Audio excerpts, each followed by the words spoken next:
In the quiet town of Provo, Utah, nestled between pine-covered hills and winding roads, sits a strange little church that doesn't advertise itself. No website.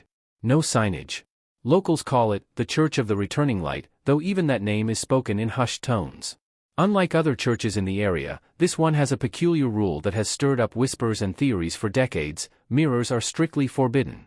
Not just inside the building, but in the lives of every member. No bathroom mirrors. No makeup mirrors. No reflections of any kind allowed. Those born into the congregation grow up never seeing their own faces. New members must undergo a ritual where every reflective surface in their home is smashed or removed. The church elders claim this is not a superstition, but a spiritual safeguard. According to their doctrine, mirrors are portals, fragile barriers that attract what they call false souls, spirits that mimic the living, waiting for an opportunity to cross over. At the heart of the doctrine lies a chilling belief: when you stare into a mirror long enough, the version of you staring back might not be you anymore. Most people dismissed the church as another strange, secluded sect with unusual rules. That is, until the night a boy brought a mirror into youth group. His name was Caleb Jensen. 15 years old, soft-spoken, intelligent, and quietly skeptical of the church's teachings. His parents were devout members, but Caleb was starting to ask questions. "Why fear a reflection?" he once asked during study group. The room had gone still. An elder, Brother Matthias, warned him never to mock the reflection doctrine. "Mockery invites the watchers," he said. Caleb didn't believe it. Or at least, he pretended he didn't. On a chilly Wednesday evening, during youth group, Caleb decided to challenge the elders. Hidden in his backpack was a small hand mirror he had bought from a gas station 3 towns over. He slipped into the church restroom and stared into it, smirking to himself. But something wasn't right. His reflection blinked, but he hadn't. He leaned closer. The mirror version of himself was no longer mimicking his movements. It stared directly at him. Its head tilted slowly to the side, its grin widening too far, stretching beyond what a human face should allow. And then, it waved. Caleb dropped the mirror. It shattered on the floor. Moments later, screams echoed through the hallway. Other teens found him in the bathroom, staring at the broken shards, unblinking. He was muttering the same sentence over and over. "It's not me. It's not me." He hasn't spoken since. Following the incident, the church went into immediate lockdown. Youth group was suspended. Caleb was placed under round-the-clock watch by the elders. They claimed he was simply shaken by what he saw, that he had suffered a psychological break.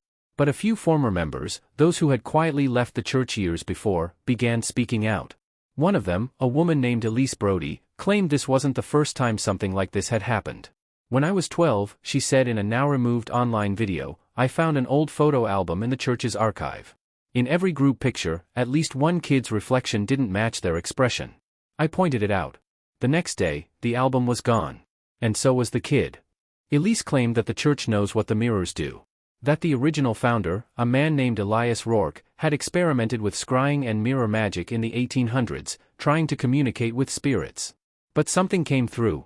The entity, known only in church texts as the Returned, could mimic human behavior with eerie perfection.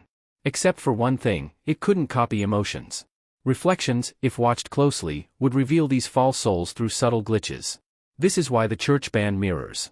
Not to prevent vanity, but to hide the truth. Elisa's video vanished after 48 hours. Her account was deleted. She hasn't been seen since. Caleb's parents removed him from school. Some say he's catatonic. Others say he whispers to the mirror shards they never cleaned from the bathroom floor. The church, meanwhile, denies everything. They claim Caleb had a breakdown. They've issued strict new guidelines: no photographs, no shiny surfaces, not even still water in baptismal fonts. But a former church janitor, who chose to remain anonymous, leaked footage to a local filmmaker. In the grainy black and white video, Caleb is seen inside the church basement, staring into a full-length mirror chained to the wall. There are 2 Calebs in the frame. One stands still. The other blinks. Then smiles. The janitor's video was shared once.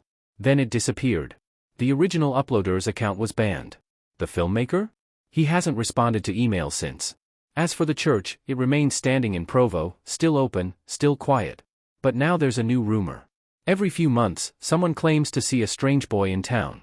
His movements don't quite match. His smile doesn't reach his eyes. And if you ever see him reflected in glass or water, whatever you do, don't wave back.